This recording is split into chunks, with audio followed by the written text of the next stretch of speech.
Iran কখনো আঘাত পেয়ে বসে না, হুড়মুড়িয়ে ভেঙে চুরে দমে যায় না তেহরান। বহু আঘাতে ক্ষতবিক্ষত হয়ে ইরান জেনে গেছে ঘুরে দাঁড়ানো ছাড়া আর কোনো বিকল্প তাদের সামনে নেই। মিত্রহীন সময়ে তাদের লড়তে হবে কেবল একা। তাই ইরানের আশপাশের সাগরের বুকে নীরব ঢেউয়ের নিচে লুকিয়ে আছে অদৃশ্য আতঙ্ক। পারস্য উপসাগর আর হরমুজ প্রণালীর দিকে তাকালেই পরিষ্কার, এই জলপথ শুধু বাণিজ্যের নয়, শক্তি প্রদর্শনের রাজনীতিরও মঞ্চ।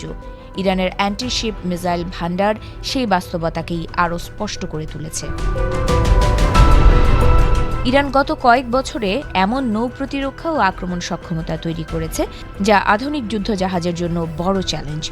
এই অস্ত্র ভান্ডারে রয়েছে ব্যালিস্টিক ও ক্রুজ মিসাইলের মিশ্রণ। একদিকে আকাশ থেকে তীব্র গতিতে নেমে আসা ব্যালিস্টিক মিসাইল, অন্যদিকে সমুদ্রপৃষ্ঠ ঘেঁষে উড়ে রাডার ফাঁকি দেওয়া ক্রুজ মিসাইল। লক্ষ্য একটাই, শত্রু যুদ্ধজাহাজকে অচল করে দেওয়া। এই ভান্ডারের সবচেয়ে পরিচিত নাম খালিজ ফার্স ব্যালিস্টিক মিসাইল। পারস্য উপসাগর নামেই পরিচিত এই কঠিন জ্বালানির মিসাইলের পাল্লা প্রায় ৩০০ কিলোমিটার। এর গতি ম্যাক 3 থেকে ম্যাক 4, অর্থাৎ শব্দের গতির ৩ থেকে ৪ গুণ বেশি গতিতে ছুটতে পারে এই মিসাইল। এত দ্রুত গতির কারণে একে মাঝপথে ধ্বংস করা অত্যন্ত কঠিন। মিসাইলটিতে থাকা ৬৫০ কেজি ওজনের ওয়ারহেড বড় যুদ্ধজাহাজের কাঠামোতে মারাত্মক ক্ষতি করতে সক্ষম। এরপরেই আসে জুলফিকার বাসির। এই ব্যালিস্টিক মিসাইল ইরানের নৌ আঘাতের পরিধিকে আরও বিস্তৃত করেছে। এর পাল্লা প্রায় ৭০০ কিলোমিটার বলে জানা যায়। সবচেয়ে গুরুত্বপূর্ণ বিষয় হল এর অপটিক্যাল সিকার হেড, যা চলমান লক্ষ্যবস্তুকেও নির্ভুলভাবে আঘাত করতে পারে। মোবাইল লঞ্চার থেকে ছোড়া যায় বলে উৎক্ষেপণের আগে এটিকে শনাক্ত করাও কঠিন।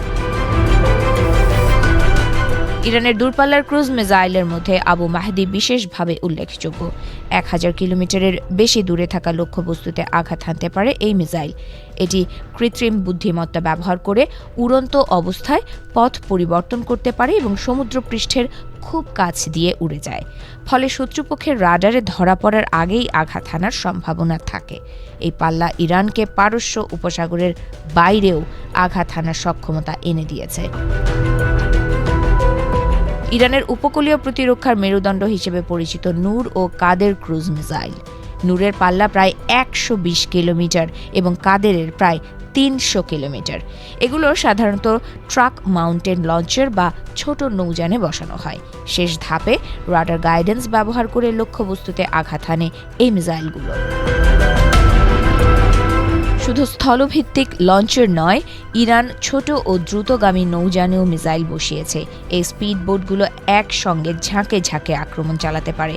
একাধিক দিক থেকে একসঙ্গে মিসাইল ছোড়ার এই কৌশলের উদ্দেশ্য হল বড় যুদ্ধজাহাজের প্রতিরক্ষা ব্যবস্থা ভেঙে দেওয়া। এই অস্ত্র ভান্ডারে রয়েছে সুপারসনিক ও সাবসনিক মিসাইলের মিশ্রণ। ব্যালিস্টিক মিসাইলগুলো তাদের প্রচণ্ড গতি ও গতিশক্তি দিয়ে জাহাজের কাঠামো ভেদ করার চেষ্টা করে। অন্যদিকে সাবসনিক ক্রুজ মিসাইলগুলো ধীরে কিন্তু নিচু দিয়ে উড়ে রাডারের দৃষ্টির বাইরে থাকতে চায়। সবচেয়ে বড় কৌশলগত প্রভাব পড়েছে হরমুজ প্রণালীকে ঘিরে। বিশ্বের একটি বড় অংশের তেল পরিবহন এই সংকীর্ণ জলপথ দিয়ে হয়। উপকূল ও দ্বীপ জুড়ে মোবাইল লঞ্চার বসিয়ে ইরান কার্যত পুরো প্রণালীকে কভার করতে পারে। এর ফলে বাণিজ্যিক ও সামরিক উভয় নৌযানের জন্যই এই এলাকা হয়ে উঠেছে উচ্চ ঝুঁকির অঞ্চল। সব মিলিয়ে ইরানের অ্যান্টিশিপ মিসাইলগুলো মার্কিন যুদ্ধজাহাজকেও বড় ধরনের বিপাকে ফেলতে পারে। বিশেষজ্ঞরা বলছেন, ইরানের অকস্মাৎ আক্রমণে মার্কিন নৌবহর ভড়কে গেলেও আশ্চর্য হওয়ার কিছু নেই। এমনকি সুকৌশল আক্রমণে ইরান মার্কিন রণতরী ডুবিয়ে দেওয়ার ক্ষমতাও রাখে।